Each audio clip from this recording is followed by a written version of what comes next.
piercing light of the morning stirred John from his restless sleep. For months, strange nightmares had plagued him, and even the strongest sedatives couldn't dull the weird visions that haunted his mind. Another day in this wretched hospital. His wounds still ached, but he felt no regret. Despite the accident, he'd brought the culprit of those ghastly crimes to justice. After all, isn't that the duty of any good private detective? Continue. The name's John Morley, private detective, and today is a momentous day.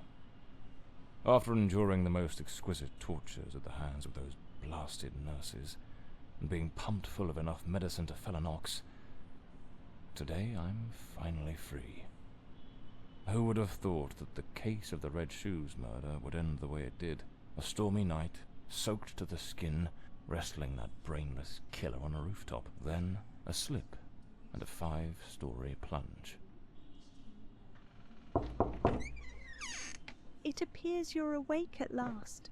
We had considerable difficulty rousing you earlier this morning, so I deemed it best to let you rest a while longer. I bring you good news. The latest test results are favourable, and the doctor has authorised your discharge. You are now officially ready to go. Nice. I have placed your belongings on the table. Oh, and a lady stopped by this morning with some clothes from the dry cleaner. Okay. Ooh. Oh. I'm going to ask her about my nightmares and see if she knows anything. I've been having nightmares. The doctor has prescribed some medication that Are they should too help low address grade? any residual effects. This should assist in alleviating your nightmares. Okay, let me get through this and I'll see if I can up the voice. We can't hear? Okay, I have to get through these real quick. So I'm better now. Yes, you are much improved. Both your physical and psychological assessments have been satisfactory, and there are no impediments to your returning to your normal life. Okay. All right. It's making me go through the rest of these. I can't options from here. Everything was already in the room. There are a few valuables and some coins we kept for safekeeping. They are in the box on the table. Hold on. Let me see if I can. Okay, I can't turn it up through there. All right. A woman brought my clothes from the dry cleaner. Was it Penny? I couldn't say. She arrived quite early, before my shift began. I've placed the garments in the wardrobe to keep them from getting wrinkled. Now, if you'll excuse me, I have other patients to attend to. I wish you all the best. Okay. New clue unlocked. I don't know what it was. Options. Audio. Voice volume. I'll turn it all the way up. I'm going to let it rip for you guys, okay? Back. All right. Open the case to view the character information and clues. Oh, fuck me. These do a fine job of hiding any belly. You can't complain about that. Can you guys hear that? Well-structured shoulders, nicely padded. Gives off an air of authority. Keeps the crooks wary and catches the ladies' eyes. Looks brand new. The collar's pristine. If you guys can't hear that, I'll go up on master and then maybe down on music. Let me see. You apply?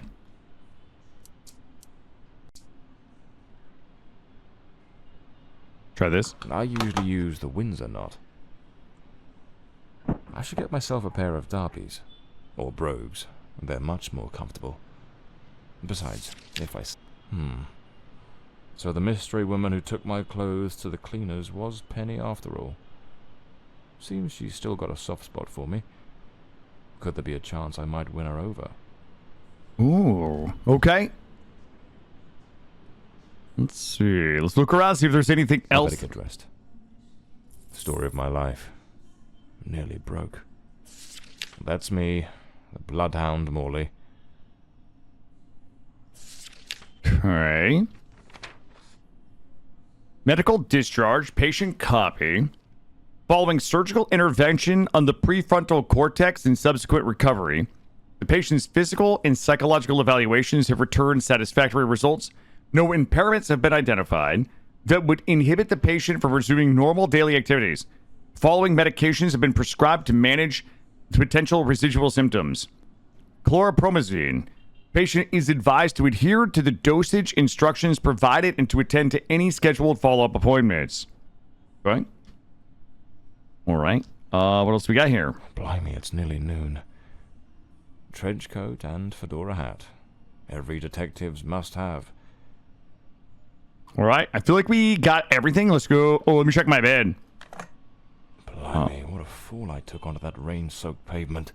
And to top it off, with that downpour, I ruined my best suit. But, well, that's all water under the bridge now. Quite literally. Oh, what do we got here? This note's from Penny, my secretary. She must have left it here a few days ago while I was still under observation.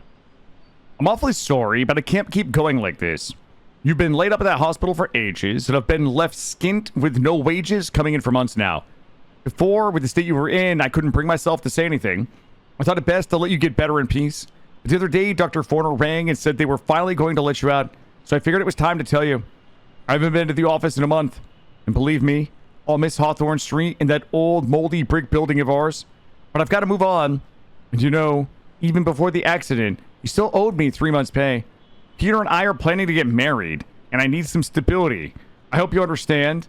I left my key under the doormat. I've paid the water and electric bills, so those are in your hands now. Goodbye, John. I wish you all the luck in the world. P.S. A few days ago, an older woman came by asking for you. I told her you might be back at the office this afternoon. She seemed quite eager to have a talk with you. A word with you, really. Damn it, Penny. I don't blame her, though. I'm a right mess. I've managed to lose the only two things that kept me grounded. Her sound advice, always spot on, and the faint hope that she might dump Peter and give me a chance. Oh, he had a thing for her. All right, let's go out here. Take a little look around. What's up, Kim? What happened? Better hurry up. Just like Penny says in her note, I might have a new client this afternoon. And with the way things are going, I can't afford to let that slip away. Talk to this lady. Oh, that's the lady that was helping me. Can we go out this way? All right, let's get moving. Today's the first day of the rest of my life. Yeah, I think we had an internet hiccup while I was on break. At last, back to the streets of the cold comforts of foggy old London. The chimneys filled the air with the familiar tang of coal dust, while the rhythmic hum of the small industries in Whitechapel, Stepney, and Southwark rang in the ears like a symphony. Soon he'd be seated in his cluttered, dusty office once more, ready for the next case. Perhaps finishing off some forgotten bottle of whiskey tucked away in a drawer, and mourning the irreplaceable loss of his assistant, Penny.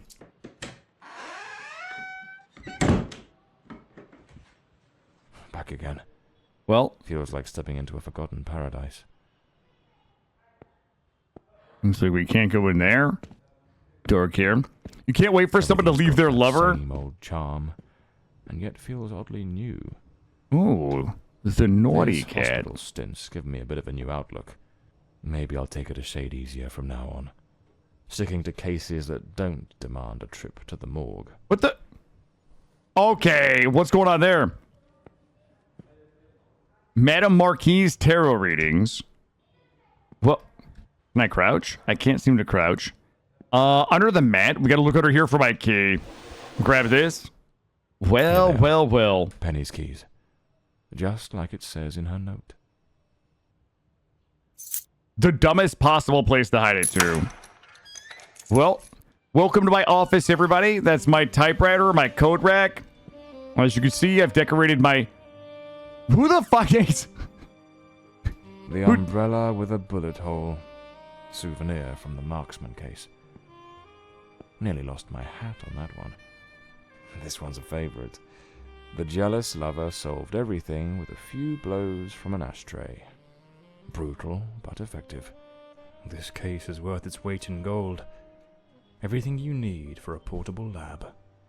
What about this hat? Oh, that's hat. They can't look at the hat. Even the coppers missed it. The slant on the letter E. That's what gave away the typist in the black letters case. Penny's desk. I ought to give her a ring and try to sweet talk her into coming back. Yeah, I got this. I'll give her. If this new client brings in. So this is Peter. That smug grin's got "punch me" written all over it. Peter does look like an asshole. How do I call her? Ooh, what's this? The murder weapon from the cadaver collector case. Nasty business, that one.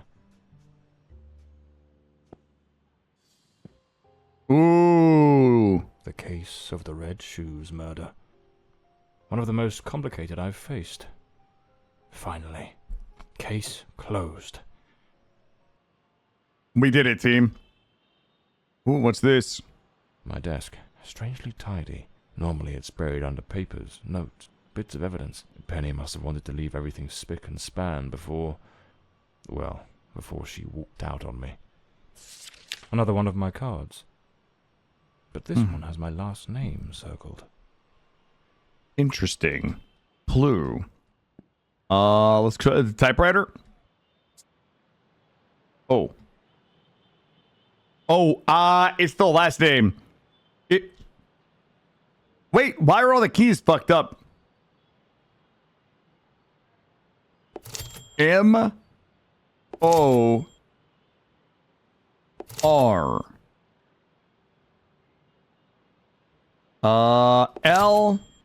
L-E-Y. Enter.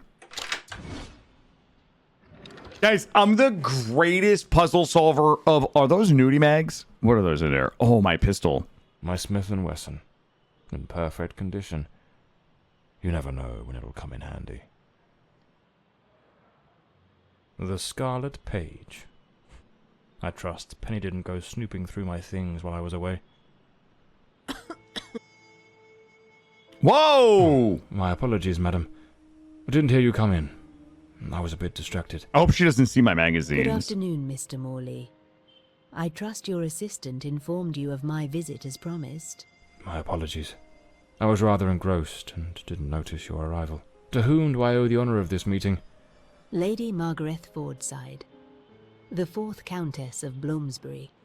Lady Margaret, could you tell me what brings you here today?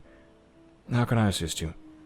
I shall endeavour to be as candid as possible. 20 years ago, when my daughter was just 18, she was brutally murdered. It happened at our family estate, Bloomsbury Manor. Someone slipped into the house unnoticed, and upon reaching her room, delivered 5 fatal stab wounds to her chest, lungs, and heart. The police, eager to close the case, hastily blamed and condemned 2 violent thieves who clearly had nothing to do with her death. The investigation was closed, and justice was never served. I am prepared to offer you £30,000 if you take on this case, and a further £30,000 if you can solve it and bring the true killer to light. Tell me, Mr. Morley, will you accept this case? I understand your distress, Lady Fordside.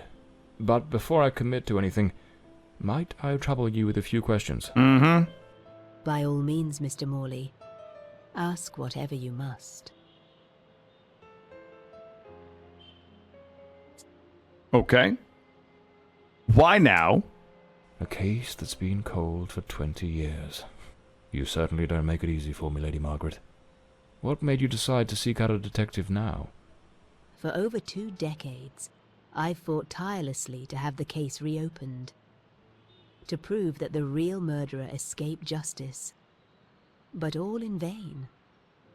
Neither solicitors nor well-meaning police friends, nor even journalists hungry for a dark story, have managed to uncover anything. Then one day, I read about your success in solving the case of the Red Shoes killer. Regrettably, I also learned of the unfortunate incident that left you hospitalized with grievous injuries. On the advice of your secretary, Miss Penny, I waited patiently for your recovery. And now, here I am. Yeah, because here's the thing. You looked it up and it totally is a stenography typewriter. Yeah, I don't even know how they... Stenography. Stabbing somebody 5 times is a little wild, especially if it's 5 stab wounds that got all the vital organs, right? Most people who are like first-time murderers, they stab wildly, and it's mostly because they think that somebody's gonna die faster than they do, and they panic and overstab people, right? So most like inexperienced murderers who are knifing people are likely panic stabbing people because they're scared and they want to make sure they finish the job. But 5 knife wounds in each of the vital organs, there's precision in that. And precision is probably premeditated. And premeditated is probably somebody that she knows. Somebody that's done it before. This lady looks like somebody that's definitely killed people before. So I'm already a little suspicious of this lady. Okay. We don't want to read into... You're right. All right, here we go. Let's talk about the wrong man. Tell me about the men the police arrested. Why are you so certain they weren't guilty? 2 days after the murder, the police arrested a pair of violent thieves who were terrorizing the county at the time. Though they swore their innocence in my daughter Elodie's death, their criminal record completely undermined their defense. Seizing the opportunity, the police locked them away for their other crimes, and the case was closed. But what has always struck me as suspicious is that nothing was stolen on the night my Elodie was killed.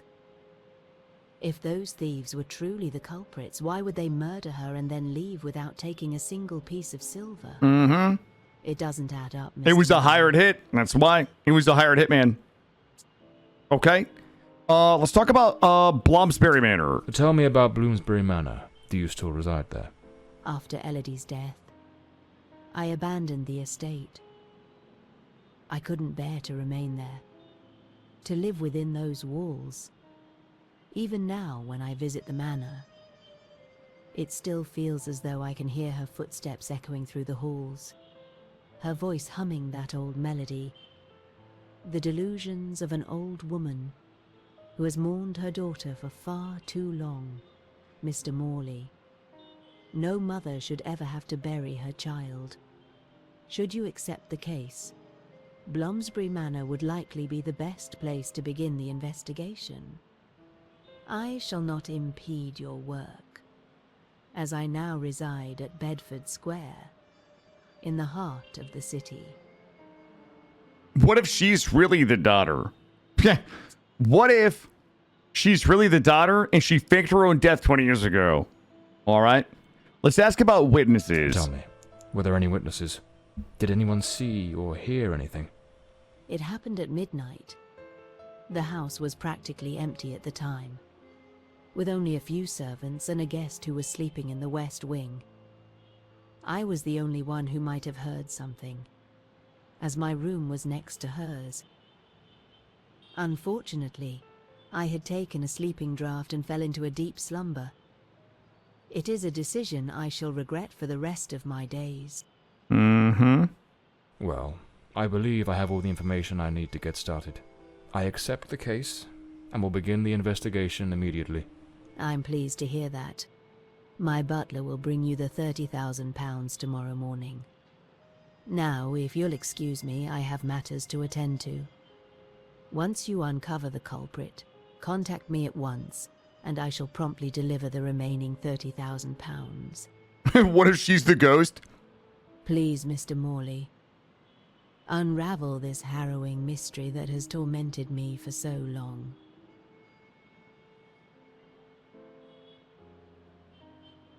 Okay. The visit from Countess Marguerite Forsyth was just what John needed. A case with all the right ingredients to stir his detective's instincts. An unsolved murder from 20 years ago, abandoned by the police in their incompetence, and a generous reward waiting at the end. What more could a man want on his first day back? The journey to Bloomsbury Manor passed without incident. Radmos, welcome in. Though the rough, neglected road, ravaged by years of rain and wind, made for an uncomfortable ride. He arrived under the cover of night. The place was quiet like the ruins of an old tomb, forgotten and forsaken. All right, let's go ahead and begin our investigation.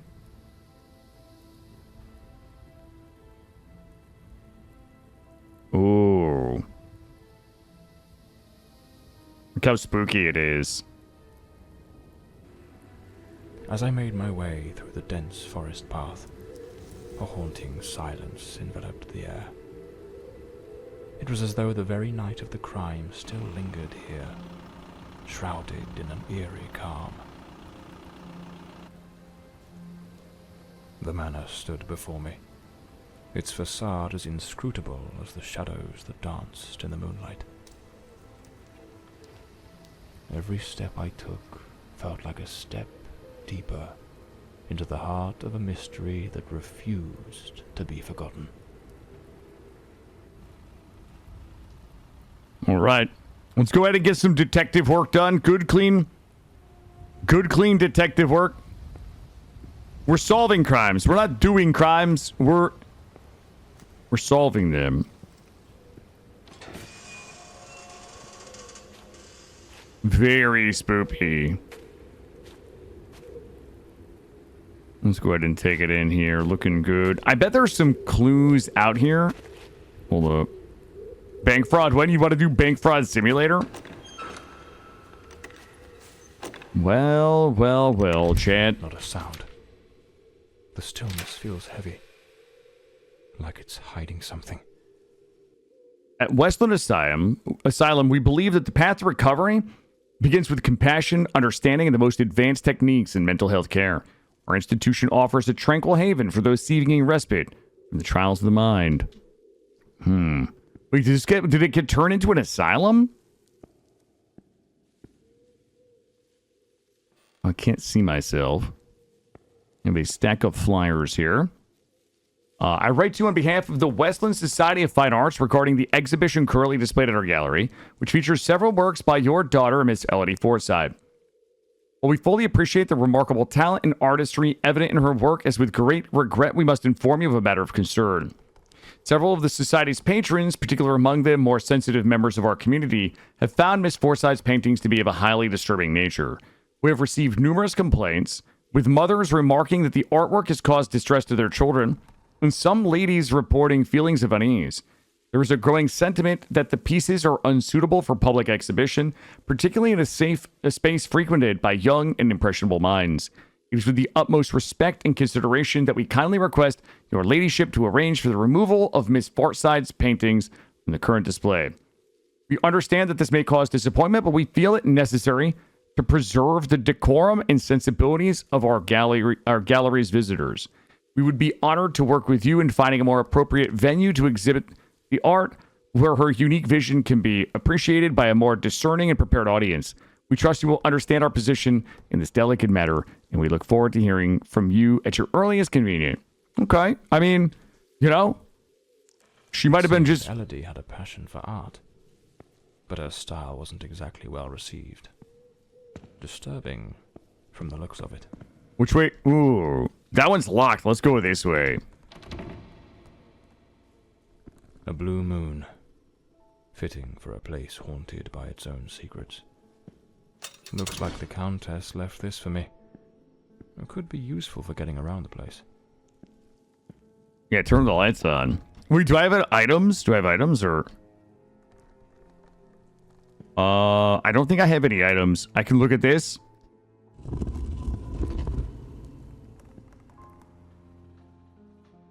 Oh, fuck me. It's a puzzle, isn't it? I know it's a puzzle.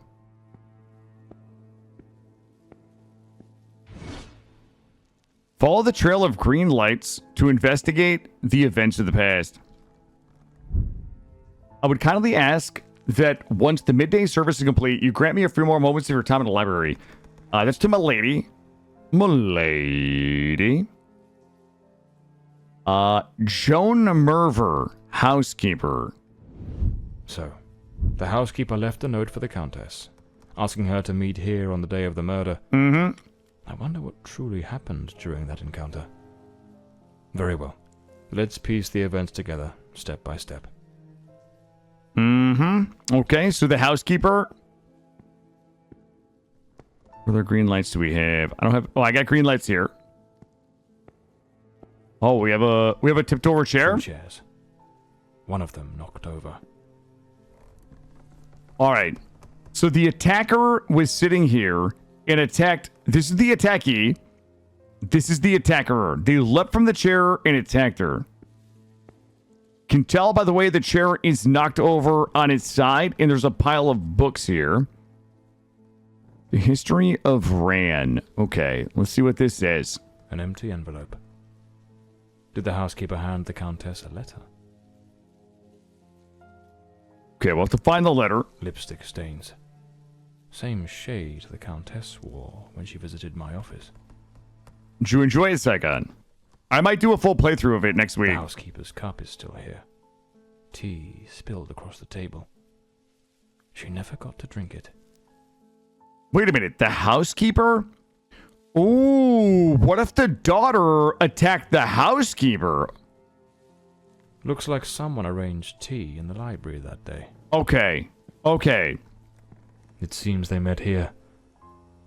But something went wrong during the conversation. Yep. I am very angry. After all these years of service, this is how you repay me? Oh, whoops, sorry. Walking away like this? I'm sorry, madam, but the situation has become unbearable. My bags are already packed. Interesting. So the housekeeper was trying to quit. She has her bags packed here. The Countess threw the housekeeper out in a fit of rage. Oh. In her haste, the housekeeper forgot one of her bags. What was it that unsettled the housekeeper enough to abandon her post so suddenly? That's a good question. We already saw that. Uh-oh. Lady Fortside, still seething, burned something in the fireplace. It was the letter. She was put on a pip. Ooh. Milady, I've reached a decision, though it weighs heavily upon my heart, to sever the ties that have been long bound me to this household. Since the reign of King William IV, my family has served Bosbury with unwavering loyalty and steadfastness, marked by discretion and a faithful execution of our duties. However, there are limits to all things, and as of late, this house has been frequented by certain individuals whose presence is wholly at odds with the principles to which my lineage is so devoted. It is no coincidence that our family motto is Oblatus, signifying something offered or consecrated. We're vassals of an idea, the custodians of the most deep-rooted traditions and the bastions of eternal values of our nation. This house has forsaken all of this, and you well know the reasons why. Please do not concern yourself. I, too, understand why you have allowed this. Rest assured, I do not judge you harshly. I just as I hope you will understand my reasons. As my family says, Fausta, best wishes. Okay. Well, the plot thickens, The chat. housekeeper resigned. Seems something, or someone, troubled her greatly. Enough to break the long-standing family tradition tying her to this place. Okay. What do we think this is? Okay. I think we've looked at all the green, right? Looked at this. We looked at those. Ooh, there's another room here. Has been concealed. But this door must open by some other means. Yeah, the door definitely opens by this. Okay. Classic puzzle statue here. We have old man looking straight. Maybe these two have to... Do they have to look at each other? Maybe... Hold on. Ooh.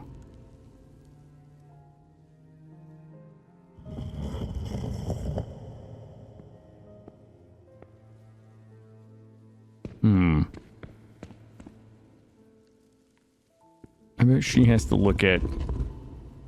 Maybe she has to look at the statue. What was that purple? Did you guys see a purple flash right there? Maybe he has to look at that? What would this person have to look at?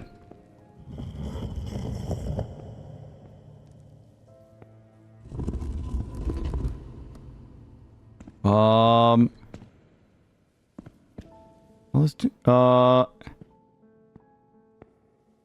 this guy definitely has to look at the door that's being unlocked. I bet they... Hold up.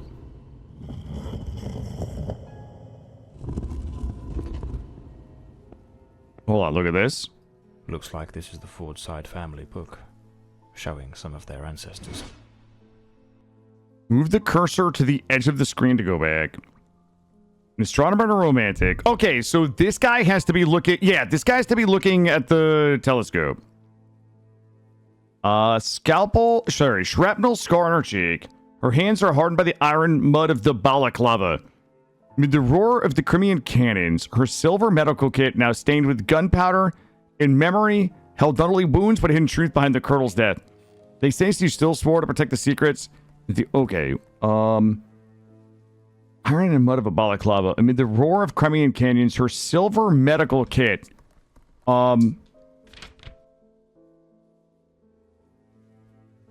Okay. Okay. Can I back out of this? How do I escape? How can I tab? Tab out? Alright, there we go.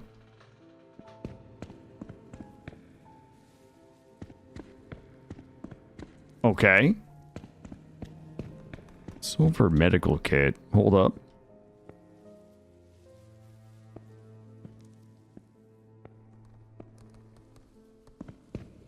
How far does she turn?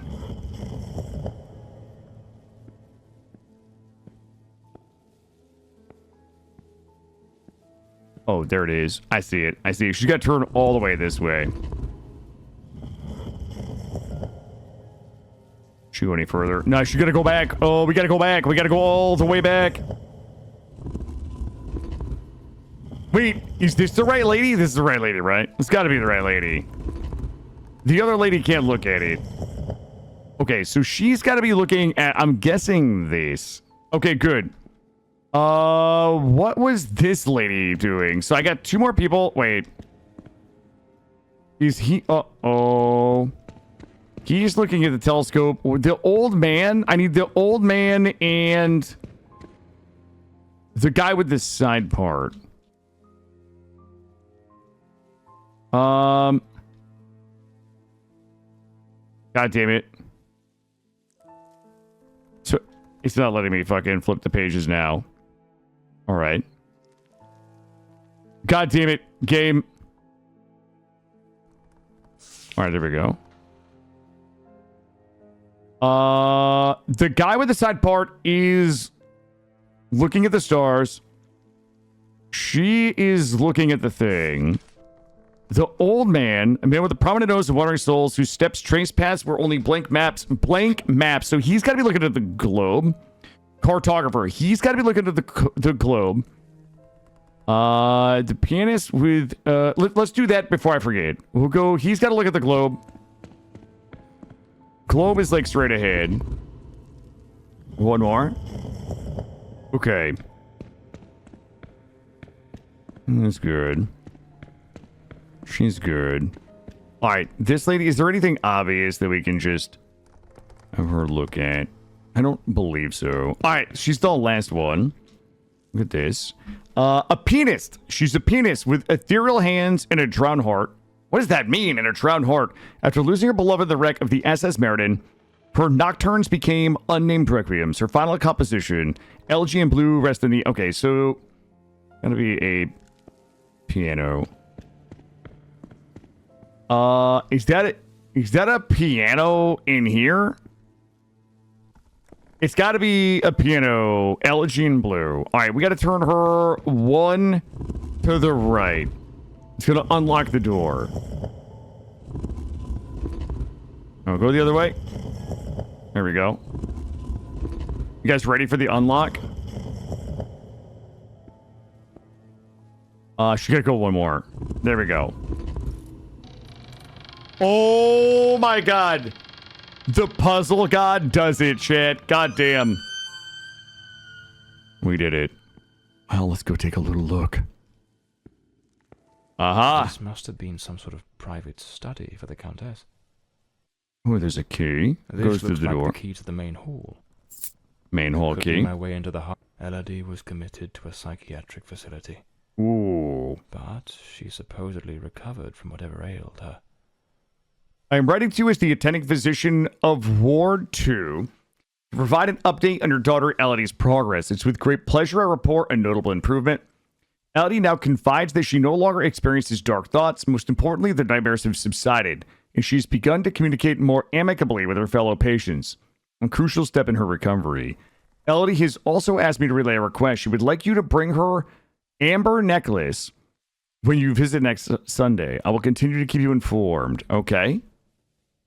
So she is feeling better. Look at this. Lady Margaret and a young woman. I suppose it's Elodie. Mm-hmm. They look happy.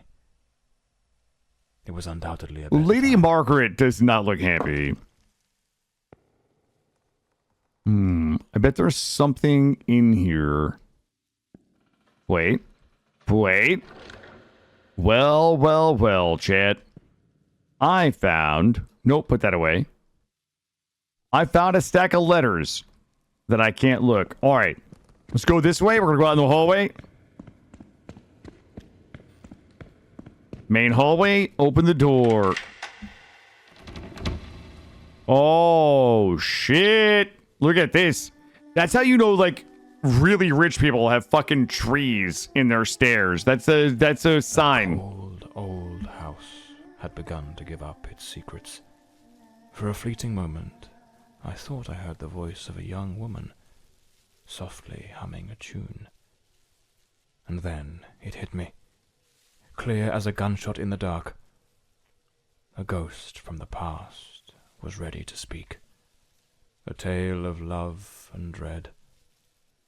A mystery begging to be solved. Okay, come on, chat. I was about to solve the mystery.